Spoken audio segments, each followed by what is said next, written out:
Well, match day 7 of the Premier League season is here. We are back today to preview Everton versus Luton Town, as well as go through our quickfire predictions for the full fixture list in the Premier League. You can get involved down in the comments and play along as well. If you beat or match my score, you'll get a shout out in a recap for the next episode where we review our results. We'll do that for match day 6 a little bit later on.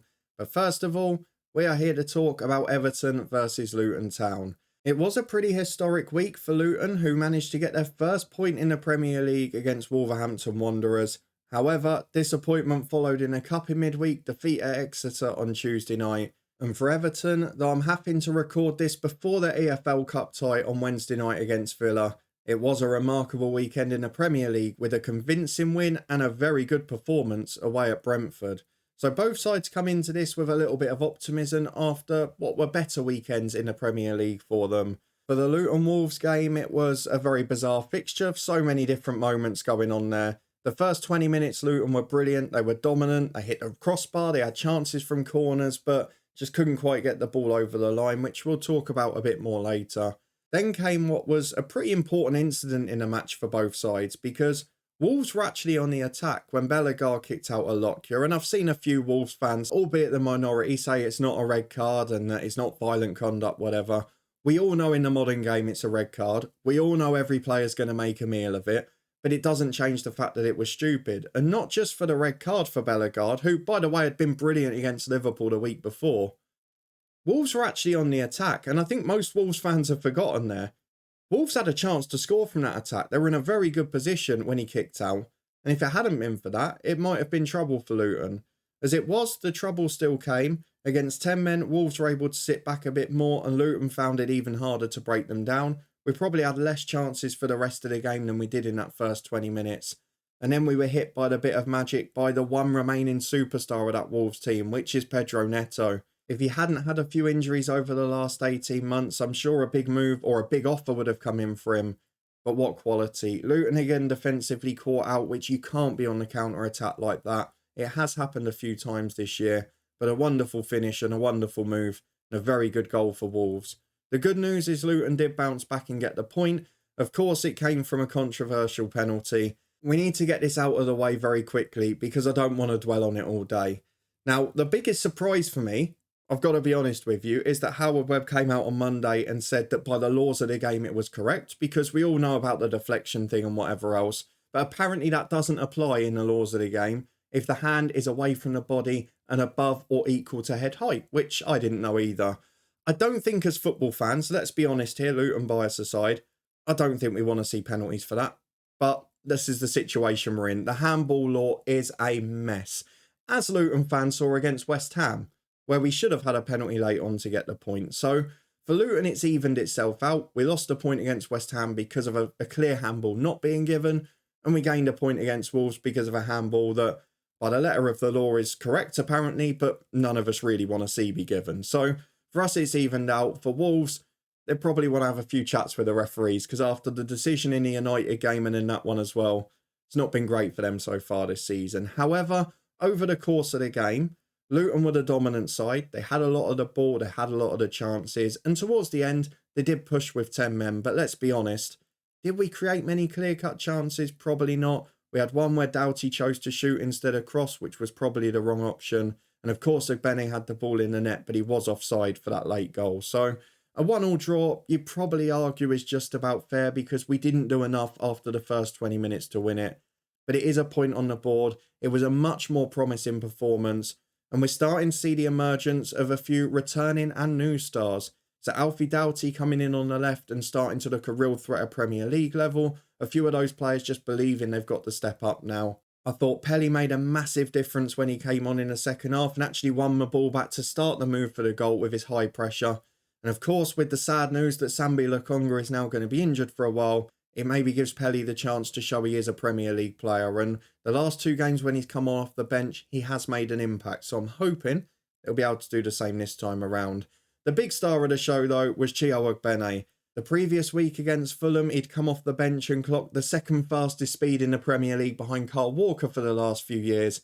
Well, he was a constant menace against Wolves and they couldn't handle him. I was intrigued to see him off the left because he was always either trying to cut in or trying to put the ball across with his weaker foot. I wonder if he'll get a chance on the right at some point. But then equally, the way he linked up with Doughty looked really promising, and I can see that being a potential line of attack in the future. There's no getting away from it though, despite the fact there was a lot of promise and it was a much better performance with 20 shots to 4 with most of the ball. It was a front-footed display. It's the first time we've dominated a Premier League game.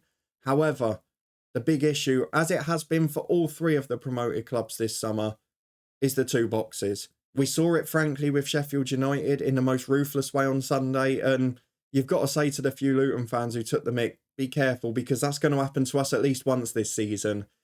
And then equally, the Burnley game against Manchester United on Saturday night, it was almost a carbon copy of the Luton game. Burnley had all of the ball, all of the chances, they dominated, they hit the woodwork early on, but they didn't have that ruthless edge in the box. One moment of magic from another Portuguese star at the other end, and it cost them getting anything from the match. And that is the story of Championship to Premier League. Luton have gone from winning games like that Wolves 1-1-0 to drawing them 1-1 because Pedro Neto can take and create a chance like that for himself. And that is, in a very simple nutshell, the difference between the two divisions. Of course, Tuesday night was disappointing, but the whole squad was rotated to rest for the weekend.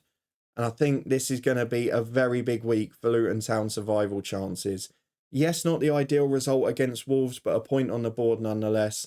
And now, Everton and Burnley back to back. Of course, we managed to pick up Everton the 1 week that Dominic Calvert-Lewin is fit, as did Brentford, and he got the third in that win there. But they were excellent against them. They deserved the win convincingly. And you've got to say for Sean Dyche, it was probably the best performance of the season for them. We've then got to bear in mind that we've got Burnley at home on Tuesday night, and that is a huge game where we're going to need the best 11 for that game plan available. And if that means sacrificing one or two and maybe playing for a point at Everton, I'm not sure I'd be totally against that. For now though, this is a big game. The bottom six for me at the moment are still the bottom six unless Calvert-Lewin stays fit for some time. It is the three promoted clubs, Wolves, Bournemouth and maybe Everton for me. Now with that in mind, this game becomes huge. Luton can set up cautiously and try and take advantage of Everton's brittle defence, and I've got to be honest with you on this occasion, this is one of those games tactically I'd probably go back to a front two rather than the front three that we've been playing the last couple of games, because I do think it could potentially cause problems for Everton's back four. However, I'm not sure which way we're going to set up. Before Calvert-Lewin returned in that brilliant Everton performance at the weekend, I would have probably said this was nailed on to be a low-scoring game, either 0-0, 1-1 or 1-0 either way. Now I just feel there might be a few more in it, and I do worry a little bit more now about this Everton match. There does seem to be a lack of ruthless edge, and you've got to bear in mind that Everton have got a very physically capable midfield. They've got players who can go box to box and have got quality when they get there. Anana's a threat in the air, set pieces are going to be difficult, and you've seen Decore under Sean Dyche so far has probably been one of their standout players. So it is a bit of a concern for me, and it's the reason I think Pelly might play in that middle, just to give us that box-to-box security and that extra support alongside Nakamba. And it's perhaps another reason I'd go for three in the middle, as well as the option then to have two up front. So I'm interested to see what Rob Edwards does tactically in terms of formation and the way we set up, and maybe what players he prioritises for Tuesday. So for example, I would play Pelly above Chong on Saturday, because Chong then is a player who likes to beat people and get behind on the Tuesday night at home to Burnley, which I think will be more important. I think Chio will play a massive role against Burnley as well. So this is going to be a very difficult game to predict. I do think Everton have the slight upper hand, and you have to say that based on their performance last weekend. Of course, we don't know what's going to happen in the Cup. They might get 2 or 3 injuries and lose 4-0, but you can tell me if my prediction's right by the time this episode comes out. I reckon that Everton will rest nearly everyone on Wednesday night and prioritise the league, because I think Sean Dyche will know this is a pretty massive game. So on that basis, I hate to do it as a Luton fan. I'm going to go for Everton to nick this game. I think it's going to be tight. I think it's going to be cagey. If Calvert-Lewin's fit again, I just don't think we deal with him. He's an England international striker at his best. I'm going to go for Everton to nick it. Again, with that little bit of superior quality in both boxes. England's #1 in goal, and England international up front. 2-1. I'm going to go for an Everton victory. There you go. I'm not biased. With that out the way, let's move on to quickfire predictions for the rest of this weekend's action though. And to do that, we've got to have a quick recap of matchday 6 and see how we got on. And actually, despite not being great across the board in terms of outcomes, I did manage to pick up 9 points courtesy of 2 perfect scores. I correctly predicted the Luton 1-1 draw against Wolves the Championship's favourite scoreline, translate into the Premier League. And Brighton-Bournemouth, I correctly predicted a 3-1 win. They were 2 perfect scores among 9 points for me overall. Didn't quite get the last game right though, did I? Sheffield United beaten 8-0 by Newcastle, and I'd predicted a 1-1 draw and a European hangover. Let's see how you guys got on by comparison though. 4 of you managed to beat my score overall, and a shout out to Jackie who got the Luton score spot on as well. Luke managed to match me on 9, got a perfect score for Brighton as well, but his other one came courtesy of Liverpool's win against West Ham. Mello got 10 points, loads of correct outcomes and a perfect score on Luton like myself. Chris got 11 points this weekend. You beat me on the Championship predictions as well, didn't you? A very good week for Chris. He got the Luton score right as well as United's 1-0 win at Burnley. But winner of the match day, as has been the case a few times this year, Steve is star of the show. 12 points, 3 perfect scores, Luton Town, Liverpool and Arsenal v Spurs, the 2-2 draw correctly predicted. So well done to all of you guys, thank you for playing along as always. Get your predictions in the comments for match day 7 as well, as this is what I've gone for. I've started high scoring and I've put some surprise scores in there as well. We have gone for Aston Villa and Brighton to draw 2-2. I couldn't find a way to separate them. I kept trying to go for a 3-2 either way. But in the end, I've stuck with 2-2 for that game. I'm going to go for Arsenal to nick a 2-1 win away at Bournemouth. I'm going to go for Everton to pip Luton 2-1, as you know. Manchester United Palace, a repeat of the FL Cup tie midweek. Won't be quite as comfortable, but I think United will win again, this time by 2-1. Newcastle, probably not going to score 8 again this weekend. I think there'll be too much for Burnley. I'm going to go for a 2-0 victory there. West Ham to beat Sheffield United 3-1, who I'm afraid are going to really struggle this year like us. Wolves against Manchester City. I've gone for a big score, but you never know what weekend it's coming with City. I'm banking on it being a bigger score because it's not a European hangover week. Bit worried about Rodri being out, but maybe they're bringing a more attacking midfielder. So I'm going to go for 5-0 in that one. Apologies, Wolves fans. Tottenham v Liverpool. I'm going to go for Spurs' first league defeat under Ange Postecoglou. Liverpool to nick it by 2-1. Should be a very good game to watch though. I'm going for Forest to nick the Brentford game by 1-0 at home. They need a gutsy win. And I think defensively, Brentford will probably play into their hands a bit more. And then on Monday night, I couldn't find an excuse not to go for it. Fulham didn't convince me going forward against us. They drew a blank away at Palace last weekend as well. And Chelsea can't score for love nor money. So 0-0 seemed a perfect score to go for in that one. So those are just my predictions for match day 7. Let me know yours down in the comments as well. If you beat or match my score, you will get a shout out in the next recap.